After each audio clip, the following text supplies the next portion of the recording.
Is that right? That was a Is it total close? that was a total butcher job. I know. I knew it was gonna be. That's why I prefaced this whole thing. Can you enlighten the crowd here of what's the correct version of this?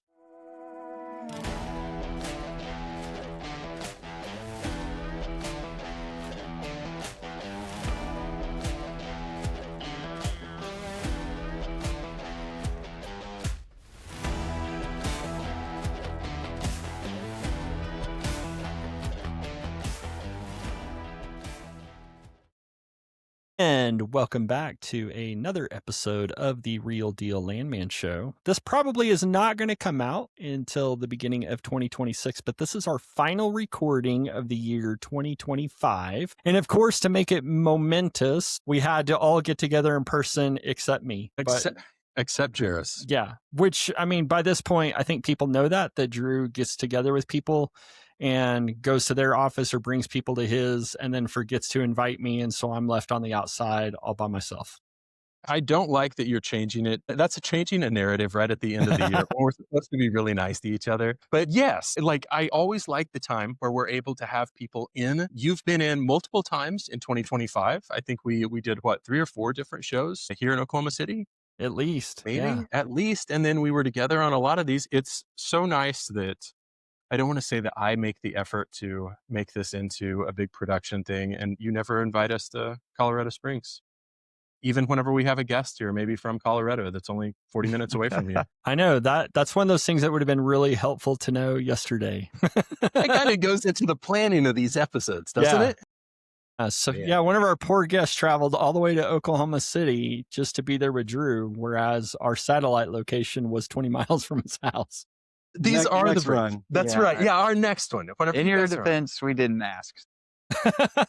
We just assumed Dakota had to come here. That's right. No, we had a lot of fun in 2025. Do you know off the top of your head how many shows that we did in this last year? Approximately 25. Approximately 25. That's pretty good. Yeah. And I think the really cool thing about that is that 5 of those were quote unquote live events. Yeah. Where organizations invited us to come and participate as part of their conference or to do an education session. 1, we're flattered to have been invited and have such large audiences in front of us. 2, we're also flattered that people thought that they could actually get education from these sessions and actually count credits for it. But yeah, exactly. That was totally unexpected. And a lot of work goes into those, but that was also super fun and shameless plug. We would love to do more of those in the coming year. We definitely would. No, that was one of my highlights for sure. Loved going to Boston with you and being able to go. I mean, what was the other one? The in Oklahoma City, a huge audience of the royalty owners. Was that the NARO one? Yep, that was massive. I think we had 250 people in that room. That was pretty. That was no pretty pressure.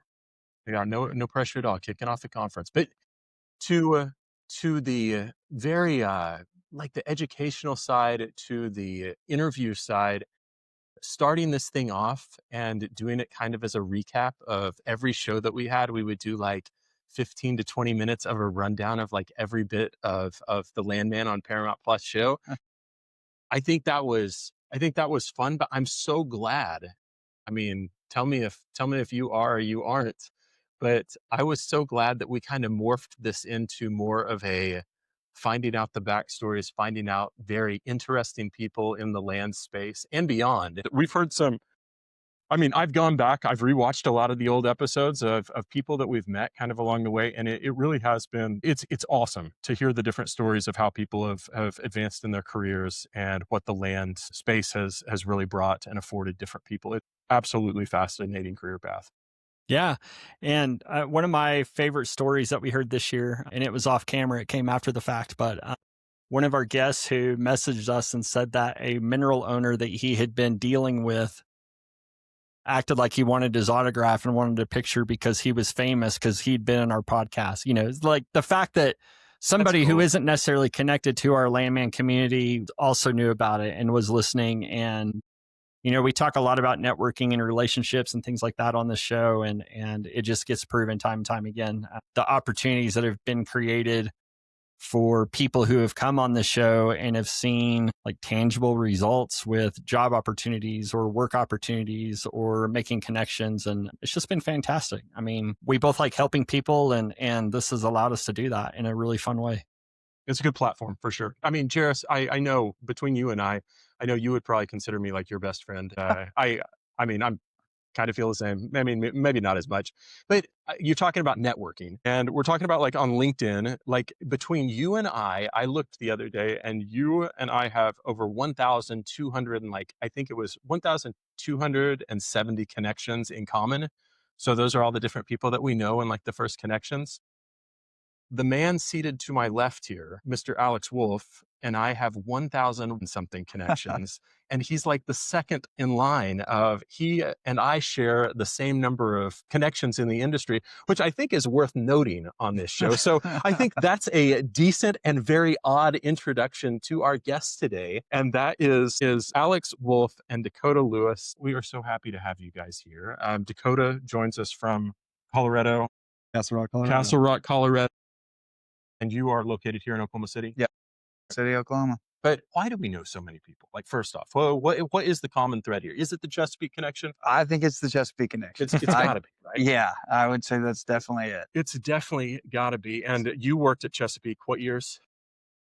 2011 to 2020. Okay. How when you were just coming up in the industry, and Dakota, we'll get to you in a second, but when you were starting out, what'd you go to school for and where? I went to the University of Oklahoma. Okay. And I went for energy management. So nice. basically decided I wanted to stick around Oklahoma, and the best way to do that was working oil and gas. So Anybody in your family working in oil and gas? my granddad had his own oil and gas company, and then my brother works in like refinery and stuff like that. Okay. So you kind of grew up around it. Yeah.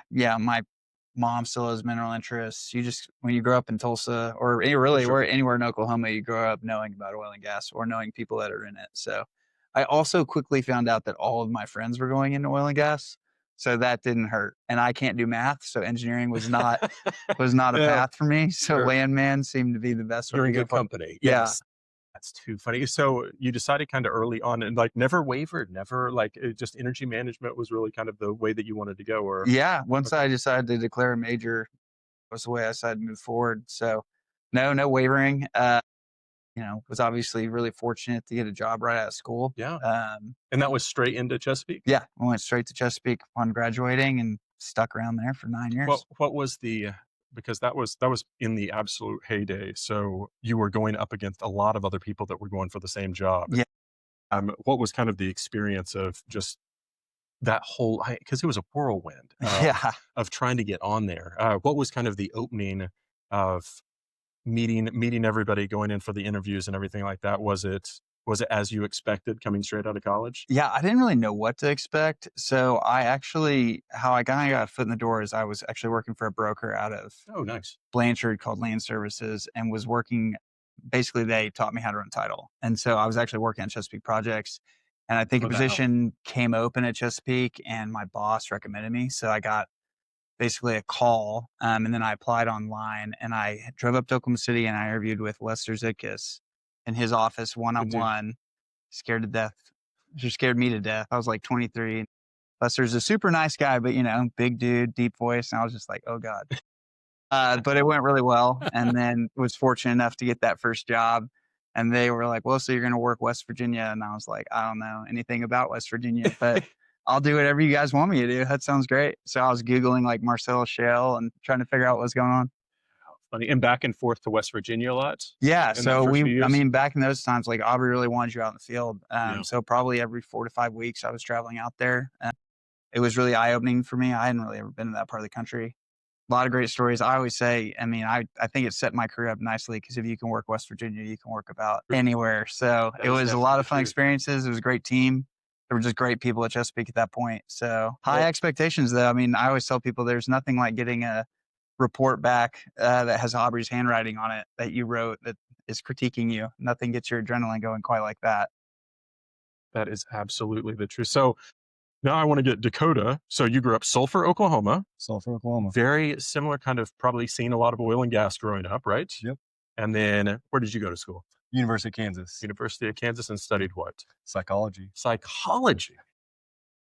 So what made the switch in your mind to go from psychology to somewhat into the energy field? Honestly, luck. I had a job I was going to take in Breckenridge, Colorado.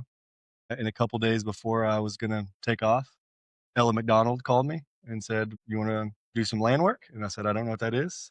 Went in and interviewed with her in Washington, Oklahoma, and she shipped me up to Pittsburgh.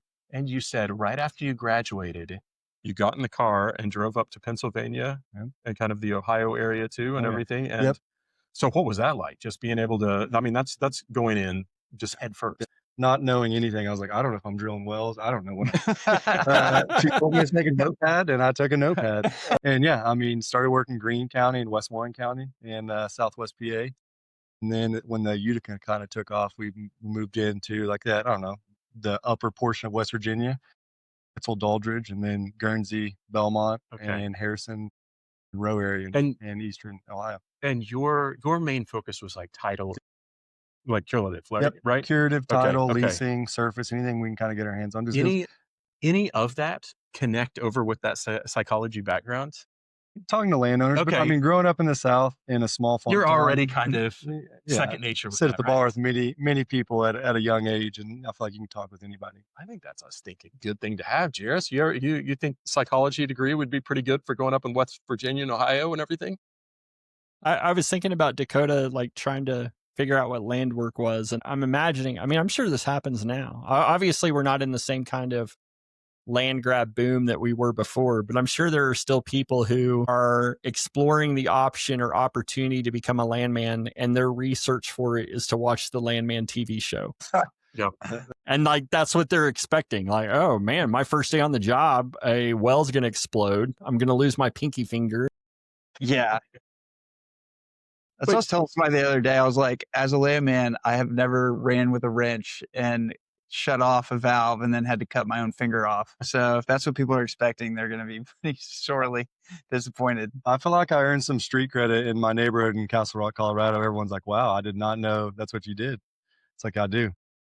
It's a big thing. I mean, we've talked about it on numerous shows in the past of just because it is one of those things that like gets the landman name out there and it gives more exposure to it. Like I know I probably said it before, and we can edit this whole thing out of going and seeing like my in-laws up in the Northwest, Washington State.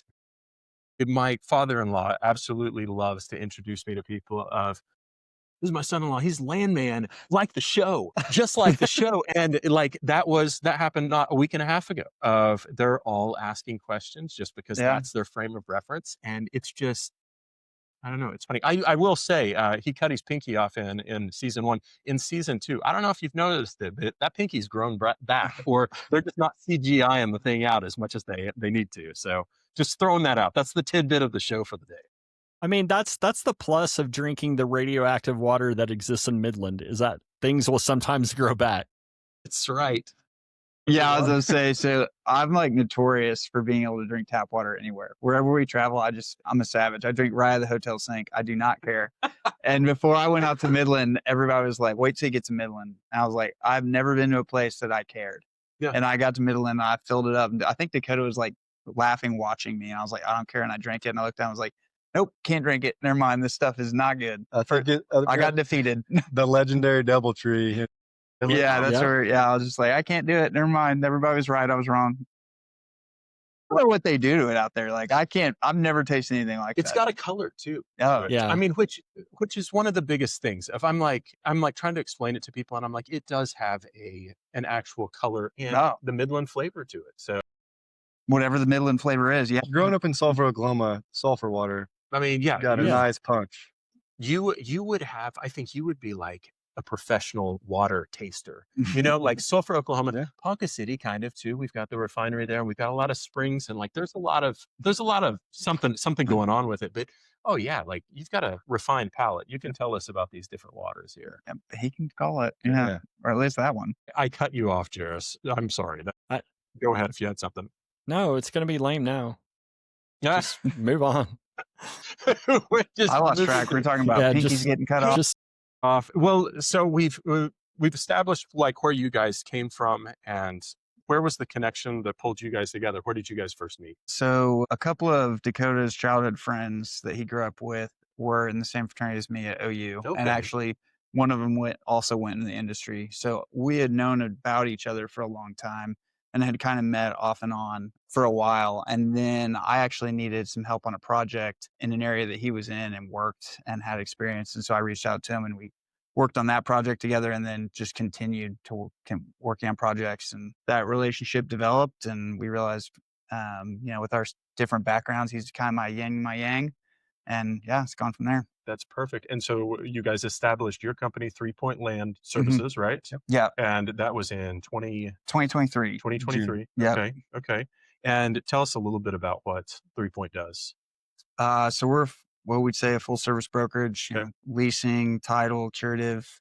What I always tell clients is we do everything you don't want to do, and we're happy to do it. But we're across the energy sector, so we do obviously oil and gas is where we both started. So we still love doing that work, but we've also branched out. We do a lot of work for renewable clients. Nice. So that would be directly for the developers. And also we work for the underwriters that provide them title insurance. So like Stewart Title, First American, they have to go do like 100-year patent present surface searches for these projects and they don't have the resources to do that. So they use brokers.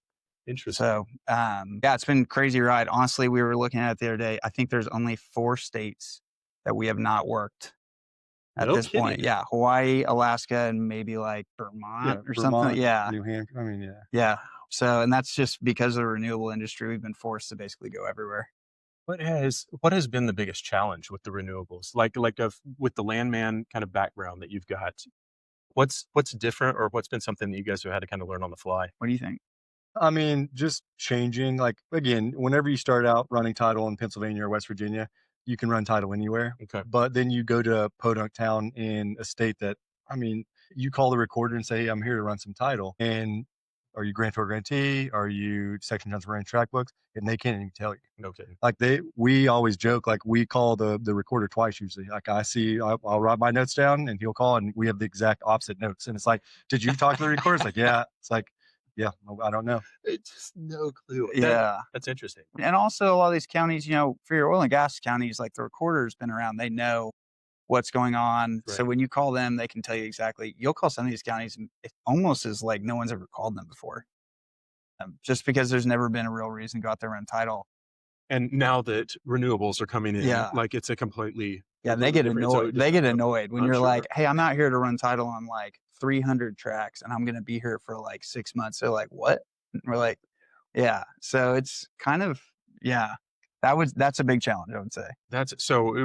The renewables portion is making up a pretty strong part of you guys' business now. Yeah, it's been great for the last couple of years. And honestly, there's been a lot of overlap in regards to the renewable companies are having to start deal with minerals a lot more. Mhm. So to explain that, essentially like for a solar project, when they're putting 3,000 acres of solar panels out there, they're covering a lot of ground. And so if there is determined to be like a severed mineral interest owner underneath that, typically the title companies are making the renewable company go out and find out who are the mineral owners and then go get what they call an accommodation or a service waiver from them saying, hey, we're going to be covering the surface with solar panels, which may, I guess, prohibit or come in conflict with you being able to develop your mineral rights. So we want to come to an agreement to make sure that there's no litigation down the line. Well, part of that is if there's an oil and gas lease on the property, they have to go find the operator and come to an agreement with them. And we've now started to come to a point where a lot of our oil and gas clients are the operator and we're doing this work for the renewable company. So it's actually kind of nice because we're like, well, yeah, we know them. And We got a good relationship. yeah, why with them don't we already. help you Nice. guys talk and figure this out? So we've already started to see a lot of overlap with that. For example, Diversified, just because their asset base is so like large and Yeah. covers so much ground. We've probably gone to them like 10 times for different clients just trying to get a waiver. So yeah, that's been really interesting to watch that happen. The people that you guys pick up to do these jobs, are they interchangeable between oil and gas and renewables? Or do you try to find people who know renewables better or oil and gas better and keep them in those segments? I would say for the most part, we've taken people from oil and gas and brought them over. Just essentially so much of the work is the same. So in regards to like the acquisition side of things, if you can lease for oil and gas, you can lease renewables. It's very easy to make that shift. spend a couple days learning the lease. And the leases are honestly set up pretty similar to oil and gas leases. So we've seen a lot of success with that. And then in regards to like the mineral searches, they're the exact same deliverable as no oil and gas. Those people can do the same thing. I would say the only difference is we have some folks that don't have mineral title experience. They've really only run surface for a long time. And we pretty much keep them in the surface realm. We don't try to bring them over and have them run minerals. Okay. But for the most part, yeah, they're interchangeable. So tons of folks that Dakota has worked with throughout the years in the field, that's who we utilize now for some of these like pretty far out renewable projects because they're more open to traveling. And we go to some pretty wild places. So No kidding. yeah. So another question, and if we need to take this out or if you don't want to answer it, that's fine. But like in terms of day rates, do renewable companies pay higher rates than oil and gas companies, or are they more or less equal? They're pretty in line. Are they really? Yeah. Yeah, they really are.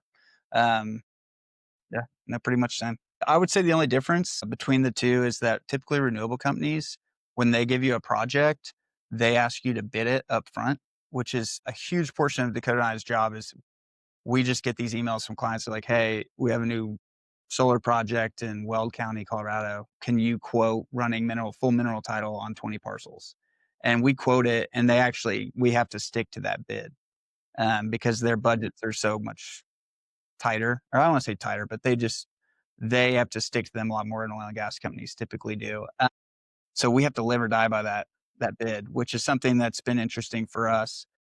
We've gotten very good at figuring out what we think things are going to cost. Unfortunately, we have not gotten bit too much. We've only had a couple projects where things spiraled a little further than we thought. But yeah, that's the big difference is they like the bids up front where, for oil and gas, they just say, hey, here's 20 sections, go run title and bill us. How do you take into account, I mean, if you can take a peek at some index books, I can imagine that you can more or less estimate or extrapolate this. It'll take us approximately this time based on this number of instruments. But how do you account for things that are unexpected or out of your control? Like, pandemic or super busy courthouse, and you show up and they're limiting, only one person in the vault at a time. And so whereas you thought you were going to get through 50 instruments that day, now you're only getting through 10, and it's going to happen that way for the foreseeable future. Like, how do you plan or account for stuff like that? That's a great question. Yeah. I'm going to let Dakota answer that. Yeah, I mean, we run into it a lot depending on where in the country. If it's in the South, I mean, you go back to running title back to patent. Courthouse was burned down 3 different times, so they don't have index books. You go to some in California, and they do. You sign up for a 2-hour time slot, and you're about 2 weeks out, and they're not going to let you sign up that much. They have no online records, but that's what kind of goes into when we call these recorders and ask right off the bat. Client sends us a bid, we look at it, call the recorder, kind of gather our information on our time frame and our cost, and we live or die by that bid. Yeah. So, I mean, the amount of recorders that we've talked to has been shocking, but we have had a couple of times, and it's also worked out in our advantage before where we've called a recorder and they've said, no, we have nothing online, and prep to spend a lot of time in the field, and we'll get out there and everything's online. And we just talked to the wrong person who didn't know. So we've gotten all these people rolling to go live out in this county for 6 months. And we get out there and they're like, oh no, you can do this all from home. We're like, what? Thanks for that. So yeah, it's a never ending challenge with that, but we've gotten a lot better at being able to how we ask our questions of these recorders. In the beginning, we were just like, are you online? Yeah. And now we're more targeted of, hey, here's what I'm trying to do. I'm trying to run title back to 1920. I'm trying to chain it back to 1920. How much of that would I be able to do from home? And how much of that would I have to be in your records room? So just getting a little more targeted and like being a little more specific usually helps eliminate any miscommunication. That makes sense. And that kind of rolls into one of the things I wanted to ask of whenever you're going out there, you're seeing some places that have been fully digitalized. One of the things on you guys' website, it says you're redefining how you're doing, how land services are handled. And what are some of the frustrations that you saw whenever you were running this early in your career that you want to eliminate with 3 points? I mean, we're both a big believer of just work ethic. I mean, I feel like coming from college football Mhm. to then going to the field, it was almost like you only want me to go to the courthouse it opens at 8 a.m. and it closes at 4, and like that's all you want me to do. And I would get there at 7, and the janitor would let me in, and I would leave whenever they closed, kick me out pretty much. But you wouldn't see, and I mean, it's still to current day. You go into some recorder's office, and people show up at noon, 1.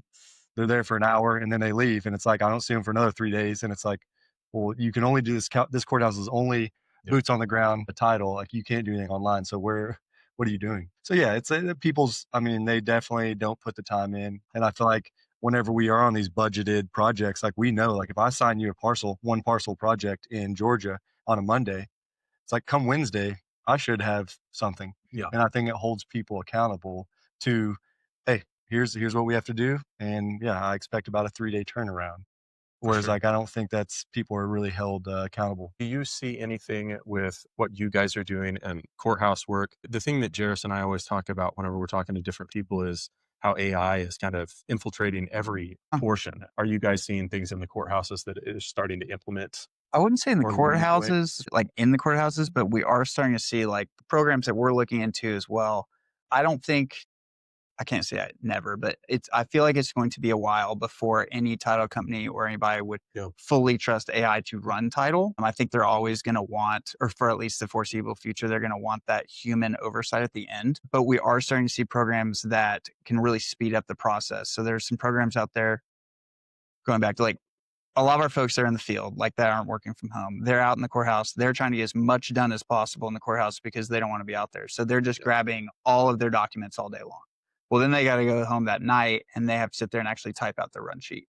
And that takes a lot more time. So there's these programs that are coming out that we're looking into as well, that you can just data dump all of the documents you grab that day. And then AI, even like the old cursive documents, they'll read it and then they'll basically type out your run sheet for you. And then you just go back through and actually review all the documents and make sure everything flows well, because that's the human interpretation of it. But it saves all that typing time. So Yeah, that's especially huge. for the people in the field, if you're at home nice. sitting in your living room, you can probably move pretty quick. But if you're out in the field in the courthouse, like that's a huge time helper. That's So a huge deal. yeah, Yeah. so we're starting to see that. Yeah. We really like it, but I do think it's going to be a while before AI fully replaces us. At least I hope so. Yeah, I mean, like AI is a journey in terms of having a human in the loop and what we're trying to accomplish with it. And I think Alex just gave one of the best explanations that I've heard in terms of having realistic, reasonable expectations on what it's going to do for you. Not having the expectation that it's going to automate and handle everything for you on your behalf, but as long as you're willing to use it as a tool working alongside you,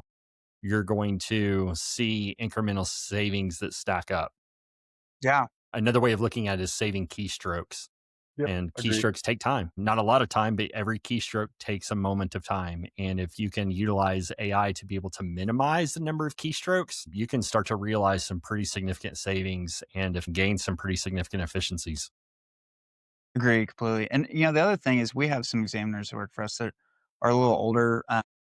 They're not as quick in like Excel and some of those programs as some of the younger people coming out of college, but they can run title. Like they have years of experience.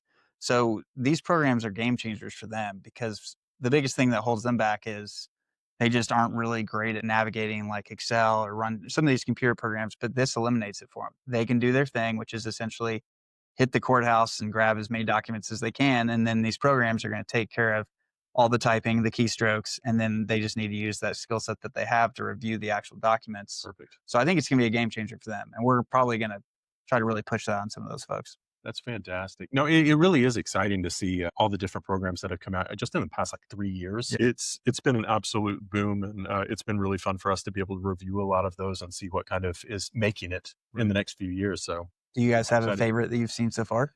And I mean, I do. We'd probably take it offline here unless we get some real sponsorship. I love that there's such innovation in every one of these different industries, and especially like this. I remember the first programs that we used, like at Chesapeake. I remember how just absolutely like Microsoft DOS almost, like black screens with like the green numbers and everything. Not even mouse driven, keystroke driven was what like I started with. And to think that that was even something that like we were dealing with, like that was just the standard, and to see how far it's come, it's just like such a cool journey. So I'm excited to see where it goes. Yeah. For sure. I want to go back to Dakota's work ethic for a second. There are stereotypes that people talk about on landmen in terms of their hours that they keep or the days that they work, et cetera. And Landman obviously, Friday. yeah, exactly. But so, the schedule that you talked about and your work ethic that you discussed, we hope it's not too rare, but that's not the stereotype that gets thrown out there. And so how difficult is it for you to find people that match that same work ethic? And do you have a way of testing them beforehand, of knowing that they are going to have that work ethic? Or how have you been able to build a team that meets your high level of expectations? Yeah. I mean, I think from my experience of just moving to Pittsburgh and working Marcellus and Utica, I mean, for a good 10 years and then moving to the Front Range and doing the same thing, working, I mean, DJ, your powder, you meet a lot of people over there. I mean, let's call it 15 years. You meet a lot of people run title courthouses. You start seeing the same group of people around. So you know the people out there, they're good. And then honestly, Alex and I, we fall back on just word of mouth, like recommendations. Like, yeah, we post on LinkedIn looking for folks, and we have found some folks, but it's a 5% rate of return.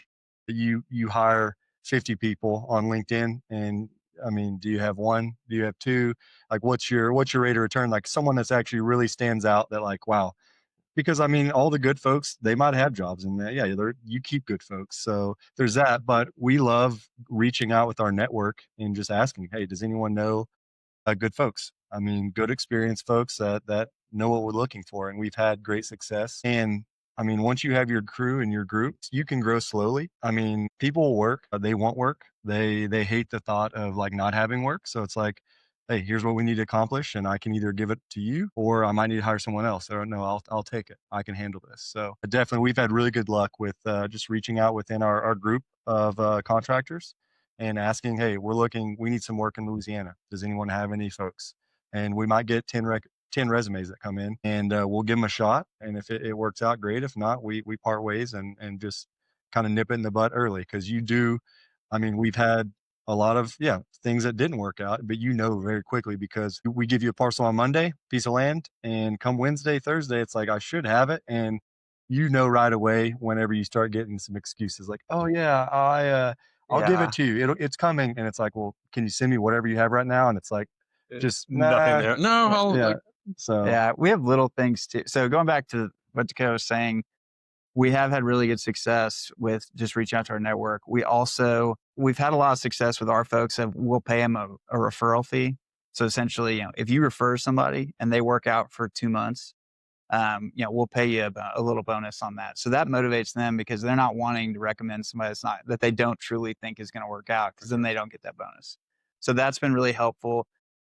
In regards to like, once we bring them on, Dakota and I have little things that just over time you start to notice. So for me, if I email somebody and like over 24 hours goes by, I mean, like I get it during the day, people are in the courthouse. So like, that's good, like head down. But if it's a full day and you don't respond to me, immediately alarm bells are going off. I'm like, I don't know about this. Like, you have a cell phone, your email is probably on your cell phone. If you're not responding, that's probably not a great sign. So little things like that have helped us out a lot. Now, obviously, every once in a while, we still have somebody that comes on board that probably lasts a little bit longer than they should. But for the most part, we've been able to keep the circle pretty tight. And like Dakota said, also, we try not to grow too fast. We're not trying to like bring on 20 people at once or anything like that. We bring on as we need to. Doing it really tactfully. Yeah. So that's good. As I say, we don't hire the pizza guy. Yeah. I mean, that's a stereotype, obviously, that came out like the Barnett when they were just hiring everybody. And we don't do that. That's good. I've seen, and I know you guys have too, there's been a lot of shakeup with a lot of energy companies of whether we're talking AI boom, whether we're talking companies right sizing. There's a lot of people that have seemingly come on the market each quarter in the last couple of years. And like, whenever I first started seeing that, I was really hesitant to even wanting to talk about it, because I'm just like, oh man, you hate to see people losing jobs. Like, you absolutely hate that. But like the positive side of it and the spin that like myself and like a lot of others looked at, like, we're in the consulting world, and there were so many, it was like this flood of people that had great backgrounds that had worked they had worked title, they had worked, like, we looked at like data analyst, people that were so rich on being able to understand different softwares, different programs, being able to how to, communicate like all the different phases of a lease, like every little bit of it. And there were these people that were like, I want to be able to showcase my skills. And so I really feel like over the past year and a half, where we've seen the market adjusting and we've seen so many people like maybe displaced in the energy market, there is a ripe selection of people that are looking for excellent jobs like this Yeah. that have great backgrounds. And it's really just about finding them within your network. But And it makes timing. and timing. And That's timing. exactly right. Timing always helps out. It makes me very number one, thankful for the oil and gas community, because people are very quick to recommend those that they know are Yeah. of a good cut. But it showcases so many people that are just absolute experts in their field, and it helps take companies like ours, like you guys's, and just raises it to a higher level whenever you can get people like that in. Agreed completely. It's been nice. And also the good thing that I've noticed is people aren't getting out of the industry because they're finding those new That's true. opportunities, which is Yeah, great that because really is. you think every time there's downturn, like, okay, well, these people aren't coming back. But honestly, most of the people I've seen, especially in the last couple of years, they've been able to find a job pretty quickly. And honestly, that's also been nice for renewables because That with was the boom of exactly where I was renewables, going. one of our best clients is EDF, which is the director of land there is Brian Lohoff, who was my Yeah. boss at Chesapeake and worked for Jerris as well. And he's been trying to hire guys from the oil and gas industry nonstop. He's got a couple of them over there, but so the renewable industry has been able to pick up some of the slack. No kidding. When oil and gas let people go, they were able to hire because those skills really do translate. So that's been nice. That's really neat. Yeah. For the short term and the long term, to stay on some of the same topic, for the short term and the long term, do you see the number of job opportunities going up or going down? For the short term, Both. for me, I think I see it going up for both short term and long term, just because right now I think everything to do with energy is a huge need. We need more energy. Where that comes from, it doesn't really matter. I mean, so Dakota has guys that he worked with in oil and gas. They're now in geothermal. We're doing hydrogen. So, I mean, as far as like oil and gas specifically, I can't say as that, but as far as like a need for landmen in general across the energy industry, I think it just continues to go up because we need more energy and there's more sources that are becoming available, and those land skills to get to any of those sources typically involves land work. So there's going to be an opportunity for landmen to find work.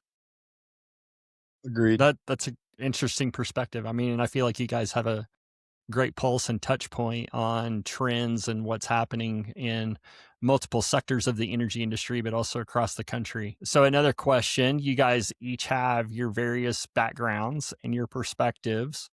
What do you think someone should pursue, an in-house job or a field job? Such a good question. Boots on the ground. Yeah. You need Why? the field work. I just think if you can get that unicorn that's had both, it's so great. Like, cause I just think that someone who's only worked in-house does not understand, they can get frustrated. Like, why is the title not done? Well, they have no idea what's going on in that courthouse. As you brought up earlier, there's so many X factors that can delay things. And if you haven't been there, you just don't know. And on the other side of things, when you're only been in the field the entire time, anybody in-house knows that, things can change on a dime. Like it's not the layman's call. Like you could be working on a well for a year and then all of a sudden it's pulled from the schedule. Yeah. Well, the guy in the field is like, what do you mean this is canceled? Like I've been working on this for a year and they have like no idea what's going on internally. So we'll have projects where Dakota and I are talking. He's like, what do you think happened? I'm like, I think a reservoir engineer got a hold of this and I think they changed their mind and this thing got pulled. This is what happened because I've seen it happen 100 times. So I think anybody who can get both is really in a good position. So I don't think one's better than the other, but if you can get both, they tie in well. I do agree with that, but I have had some young, fresh out of college landmen that'll sign some title and a week later ask where it's at. And it's going to be about 6 months before you see that. So they've just never been in an abstract office or a title plant or grantor granteed in a subdivision. And you have 30,000 documents later for a section. See, I always used to love those programs. Like Chesapeake did a little bit. I know Newfield did, but I loved when the companies hired someone to come in-house, but they made them spend like their first year working with their brokers and like actually made them work in the field and then brought them back in. Like I always thought that was a really cool experience. I had a friend that got to do that for Newfield when he graduated, but I think it just gives you great perspective. You need to be able to do what you're asking others to do so that you understand like what the expectation should be. And that also you're in a better position at that point to be like, hey, I should have this title by now. I know I should have this title by now because I know how long it would take me to run it. So it shouldn't take you any longer. So I think that's really valuable. Jerris, I was gonna try to steal, and I do it so poorly, and you've done it so well over our last episodes of your question that you always kind of end these with of if someone is starting out in the energy field or going into land, what would you tell them? Like they need to, and I mean, correct me where I'm wrong. They need to keep doing blank and they need to stop doing blank. Is that right? That was a Is it total close? butcher job. I know. I knew it was gonna be. That's why I prefaced this whole thing. Can you enlighten the crowd here of what's the correct version of this? Yeah. So, young or new people to the industry don't do enough. There it is. Fill in the blank. I'll go for it. It's a hard one right off the bat. Yeah. I have an answer if you want me to go. Let's. I would just say aren't open to new opportunities. If I were going to talk to someone coming into the industry, I would say no job is beneath you. Say yes to everything you can and get as much experience as you can early while you don't have, other life obligations. So we have some younger guys that work for us that are awesome, but they have nothing other than, their parents, I guess. But I mean, they can do. We have one guy like a couple weeks ago, I called him and was like, I need you on a plane tonight, but we can pay you like a pretty high day rate. And he's like, I'm packing my bag. And he went to a state he's never been to. And he got great experience on that. And I was sitting there, I was like, man, that's pretty sweet that he can just like, I'll feed my cat, pack my bag and be at the airport. It's like, man, that's awesome. So what I would say is while you're younger and you don't have other obligations like kids or things like that, just say yes to everything you can to get that experience while you're younger, because it'll serve you so well when you're older and you're a little less, versatile. I do agree with that. What's the taking it away again from Jerris after he corrects me on this one? What's the best advice you ever got from a mentor from the industry? I mean, you never know everything. I mean, every county, every state, things change, statute change. I learned that quick in Ohio with all the dormant mineral acts. They've changed 5, 6, 7 times. And it's like, it all depends on the E&P company's attorney. What are they going to go with? The 89 DMA, the 2006. I mean, it's pick it and stick with it and then take your leases. But I mean, my mentor, whenever I was in Ohio, she's been in the land industry forever. And it was just like, you never know everything. I mean, I learned something, and I truly do every day, because we work so many counties and so many states, which I love, that just because you get a little bit something different. It's not the Permian, it's not the DJ, it's not the Powder, the Marcellus, Utica. You're calling Georgia, Florida, South Carolina, Vermont. You call these states, and it's just running title in a new county and how they do things and how they draft documents and stuff, which is great. It is. I would agree with that. My best advice I think I got was basically, I think it was put to me, don't burn bridges because this industry is really small. But I would say develop as many relationships as you can, because you don't know when those are going to come back to really help you out. I would say, especially from going from the in-house side to the service side, I have people I worked with like 10 years ago that will randomly reach out to me and say, hey, I knew you were doing this now. I have a project, and would you be willing to help out? And it's someone I definitely didn't expect to hear from. And it happens all the time. And it's just because like 10 years ago, I developed a relationship with them. Clearly I made a good impression, and that'll come back to help me later on. I also, you go to NAPE and you pretty quickly figure out, you're like, man, I really do run into the same people over and over and over and over again. So I better really get along with all of them. That's exactly right. With 3 Point Services, where does the next kind of iteration go? Like, do you guys continue to work with the renewables and continue to kind of expand your scope there? Is there another area that you guys are looking to get into, or what's kind of the foreseeable future plan for you guys? I mean, I would just say continue. I mean, energy in general. I don't think we're trying to grow any more in renewables wind, solar, as we are geothermal or hydrogen or, lithium. You're Oil and seeing a lot of gas. lithium stuff? I mean, Arkansas, Right. Exxon and Chevron are duking it out down there. And then I think there's going to be more plays that are popping up. And that's heavy on the land work. It seems like it. What's the one in Oklahoma City? Brent Wilson's group. So that was Galvanic, and that got bought by Chevron? by Exxon. By Exxon. That's Yeah. right, okay. And then Chevron bought another company, but that's all down. We have several projects on the renewable side that are down there in like Northeast Texas that are kind of on that. And we've had clients be like, yeah, we're just getting like hit up by Exxon and Chevron. They're just bidding each other up. We're like, wow, that's a good position to be in. Like, way to go. So we've seen that take off a lot. But yeah, to answer on Dakota is like, yeah, I don't think we have a preference. Sure. I mean, we like working with all of them.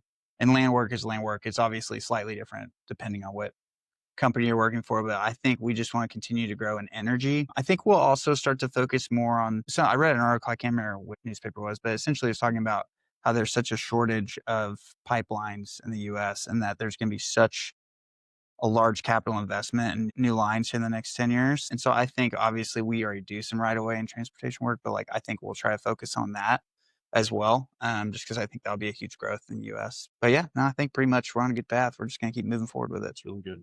AI and all. AI and all. That's right. With the last thing, Dakota, I'd ask you is, will you be filing any sort of lawsuit against the Landman Show since they're using your likeness in season 1? I kind of think I should. I kind of think you should too. I'm upset I didn't bring my Letterman jacket. I mean, as everybody listening in knows, Ainsley's boyfriend, the star football player, was the star football player sitting on the other side of the table from you here, Dakota, and his name on the show was Dakota. So I mean, Jerris, I mean, it makes sense. Like they found him at some point and they stole the likeness. It's terrible.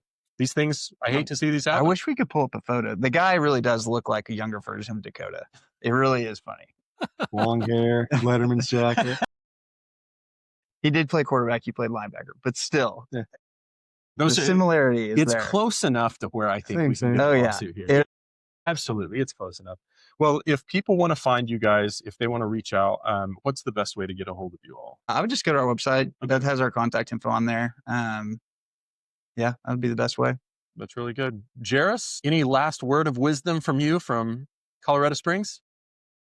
Thank you so much, guys, for joining us and sharing your perspectives. We're fortunate that we get to have a lot of people on the show of various backgrounds, and you guys bring some new ideas in terms of what's being seen across the country and what's being seen with the profession. It sounds like the profession is still optimistic for at least for the foreseeable future. The opportunities are there. It's a matter of finding them and then instilling the right work ethic to be able to hang on to those and to be able to go on to the next one. So appreciate you guys for coming on. It's been a great conversation. So for Jerris Johnson, I'm Drew Hopkins, joined by Alex Wolfe, Dakota Lewis of 3 Point Land Services. Thank you for listening to the Real Deal Landman Show, and we'll see you next time. Thanks, guys. Thank you.